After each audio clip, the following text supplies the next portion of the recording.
Each week, American History TV brings you archival films that help provide context for today's public affairs issues.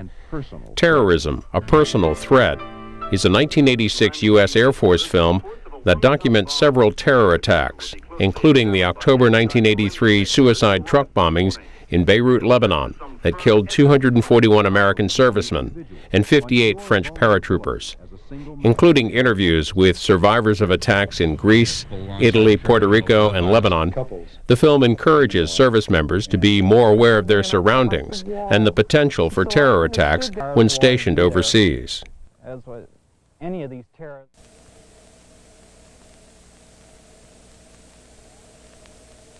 In Athens, Greece, if you've ever been in Athens, the motorcycles, they never stop.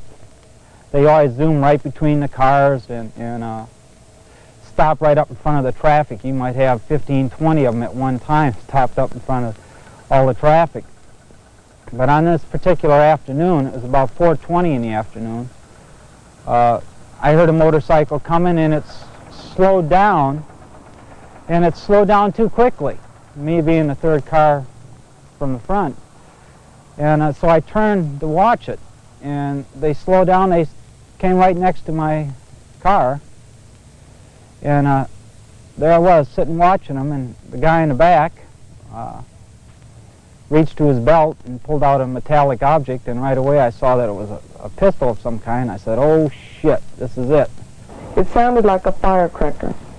That was all it sounded like, because I remember thinking, as I closed my eyes, I remember thinking, oh, listen to all these people screaming, and it's nothing but a firecracker. But then, as my eyes opened, you saw nothing but black and smoke everywhere. It was like a sound from the inside of your body. It's not like you hear it from the outside. It's like it just engulfed the whole entire body. And 12, 17 minutes later is when I woke up. And that's when I realized that the embassy had been hit very, very hard. The next thing I can remember is a loud bang, and it was like the M80 simulator we use in combat defense training. Very loud. And, of course, by the time I realized what I was hearing, I was flying backwards. It scared the hell out of me is what it did. You know, because I saw all this blood, and I was worried about my friends that were with me, because I was the one that asked them out that night. And all I could think of was, well, you went and done it now. You're going to die down here instead of back home nice and quiet. Terrorism. It's a real and personal threat.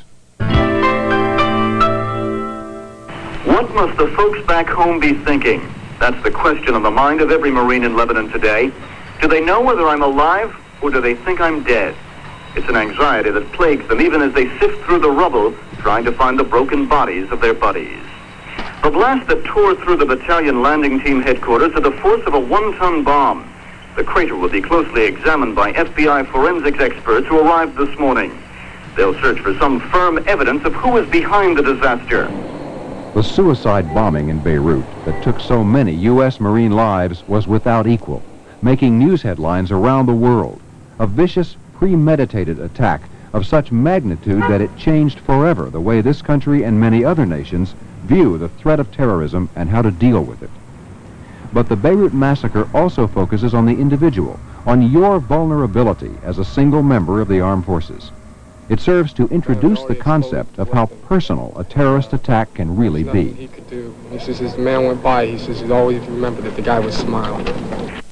As the shock of just what happened is wearing off, bitterness and anger are rising to the surface.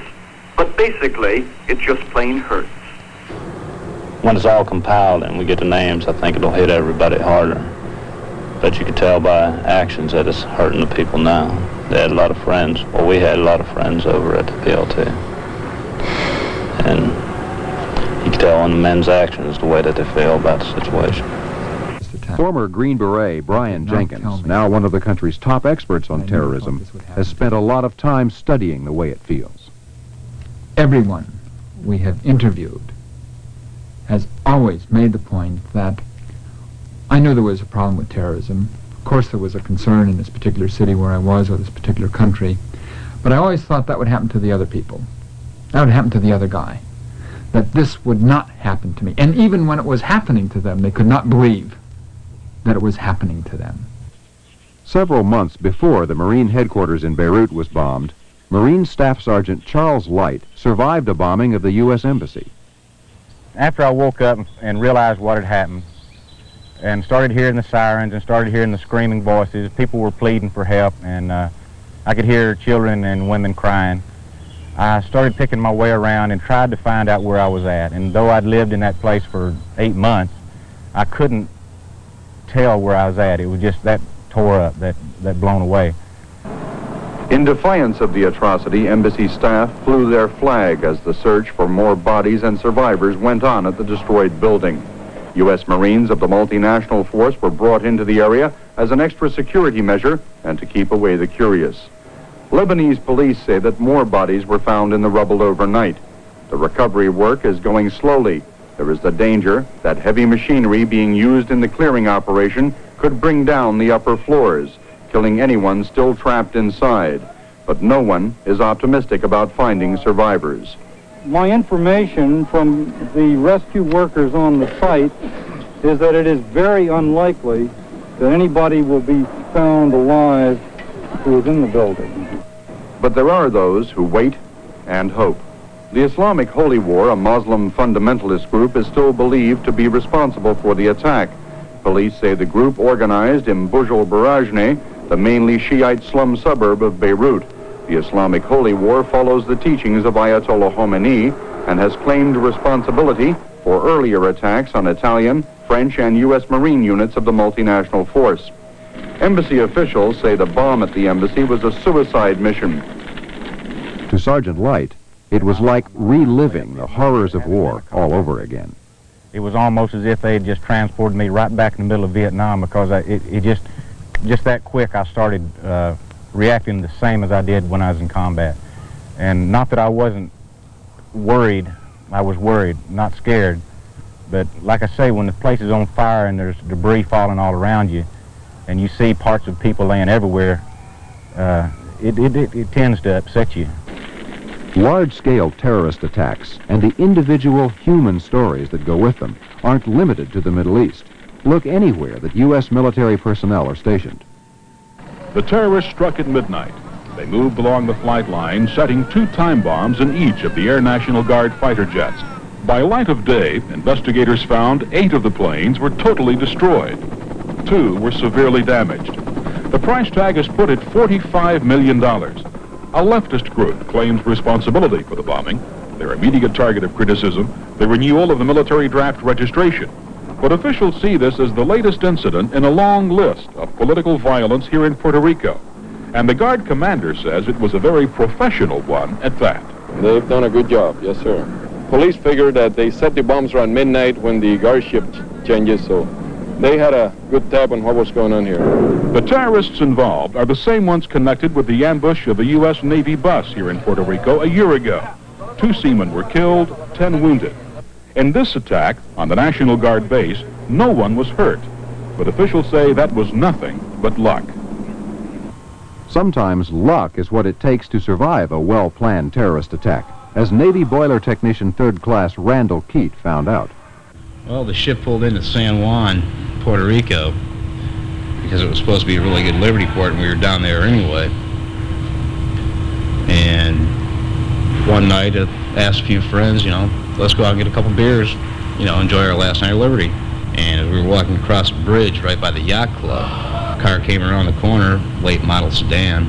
I remember that after it stopped and I looked at it. And it pulled alongside the curb and opened up on us with gunfire from one automatic weapon as far as I could tell, and a pistol. And I didn't even realize I'd been shot. It just felt like someone had hit me really hard in the stomach. And I told Larry to go head back to the ship, get some help, and he did. And Tony, he was luckier than Tim or me, because I had to have stuff removed from me, my intestines, and had my arm broke out of the deal, and Tim lost his life because of it. The 3 Marines were on their way to the U.S. Embassy early this morning when their truck suddenly exploded. All 3 were injured, as was their Costa Rican driver. Costa Rican officials here don't know what caused the explosion, but they believe it was a homemade bomb or a grenade. The explosion was so powerful it blew out the back window of the car driving in front of the Marines' truck. Costa Rican officials have no suspects, but they believe it was done by a well-organized extremist group. Extremists don't have boundaries. Terrorists can travel anywhere for any cause. In London, a letter bomb blew up in a Navy non-com's hands, and he survived. Still, the incident shows how difficult it is to counteract terrorist tactics. They often use disguises, including official and official-looking uniforms. They count on speed and surprise, hoping their victim won't be alert enough to anticipate the attack or escape it. They're innovative, learning from their mistakes and capable of ingenious planning, and they often have better weapons than the authorities. The blast was apparently caused by a time bomb placed next to a pillar inside the bar. The force of the explosion shattered windows, and many of the nearly 80 victims had pieces of glass and metal embedded in their bodies. 13 of the 59 injured Americans have been flown to an American Army hospital in West Germany. A U.S. spokesman here said they were suffering from burns and puncture wounds. 2 or 3 of them are in critical condition, but there were no deaths reported. Greek and American investigators sifting through the wreckage have found traces of a clock and some wire, which a Greek police source said indicated the device was homemade. The 1,500 American service personnel based here have been told to avoid the area while the investigation is going on. The bar is one of several dozen in a seaside resort frequented by off-duty American military people from the nearby Helenikon Air Base. One of those people was Air Force Chief Master Sergeant Robert Agee. There was not a lot of panic that I would consider panic, but there was a lot of screaming and yelling. There were an awful lot of married couples, or at least couples, in the bar, and there were husbands trying to find wives and boyfriends trying to find girlfriends and that kind of thing. Everybody was going towards the door of the bar. There was quite a jam up at the door to go out onto the street. I had never been in that place before, so I wasn't that familiar with which way to the door. I looked straight ahead, and there was a hole in the wall, which seemed to me a hell of a lot better way to get out of that place quickly. And it was really, really black in there, and something was pushing me, like the force of the bomb was pushing me. And I remember the force pushed me into somebody, and he fell, and I just kind of stood. As he fell, I remember reaching for something, and I felt like the wall. So I kind of stood there, and I remember yelling to everybody, you know, don't run, don't run. Whether Americans are on or off duty hasn't made much difference in Athens, and terrorist attacks there, as in other world locations, have also focused on more than one service. There was strict security at the U.S. Air Force Base in Athens tonight, and military officials were not available to talk about the attack. Greek police say 2 gunmen riding a motorcycle ambushed an American postal officer as he was driving from the American military mission to the air base. Sergeant Robert Judd was shot in the shoulder and hand before accelerating his vehicle away from the attackers. He reached the safety of the base before being rushed to the hospital. His condition is described as good. I was hit in the arm, hit in the back, and it's been almost 20 months, and I still really haven't recovered totally physically. I remember looking at the windows all shattered and hoping that they hadn't hit something that was going to cause me to bleed to death. The mental scars will always be there, as with any of these terrorist attacks. It's something that's totally unexpected, something that you think happens to the other guy. You see it on television, you hear it on the radio, and you say, boy, that's nasty, that's a terrible thing to have happen to anybody. But you never really think that it's going to happen to you. You don't, it's something that happens to the other guy. A terrorist's attitude toward an attack is usually impersonal, but the results sure aren't. Just before Christmas, members of the U.S. military were aboard this Italian train when a bomb exploded in a tunnel. One of them was seriously injured. Then there was the infamous Oktoberfest bombing in Munich. The enormous blast at the main entrance of the famous Mile Square Oktoberfest grounds was heard for miles. The explosion tossed bodies into the street in front of the still crowded park, killing 7 people instantly, including 3 young children. Hundreds of festival goers were in the immediate area when the bomb went off, 10 minutes before closing time. Eyewitnesses said the deafening blast was preceded by a ball of flame which leaped 15 feet in the air. Many of the dead were burned beyond recognition, and doctors said most of the injured were treated for burns, concussions, and shrapnel wounds. The city of Munich mobilized the largest emergency squad since the terrorist attack on Israeli athletes there during the 1972 Olympics. Taxis and private cars were pressed into service as panicky survivors fought to escape the scene of terror. As city water trucks hosed away the debris and workers washed off the mud-splattered signs, concessionaires assessed the damage from what police are saying was an expertly made pipe bomb detonated by a professional. One booth attendant said she was less than 15 feet from the blast, which tore a 2-foot-wide crater in the pavement. She said she was stunned by the noise and still can't believe she escaped injury. While some American service people were casualties at the Oktoberfest in Munich, many more had a good time, as you can do almost any place in the world by using common sense. Avoid the personal threat of terrorism by not being predictable. Maintain low visibility to keep from calling attention to yourself as an American. And remember to be alert.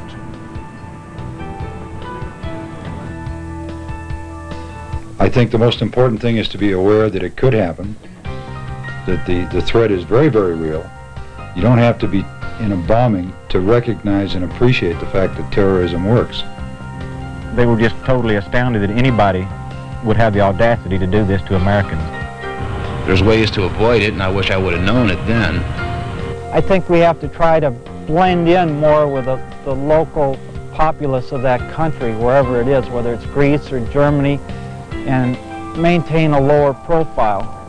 Learn the customs and traditions of the local country so we're aware of how the people in that country react and behave, so when something is out of the ordinary, we can recognize it. I never thought I'd be a victim, but you never really know. It could happen again tomorrow, just walking down the street.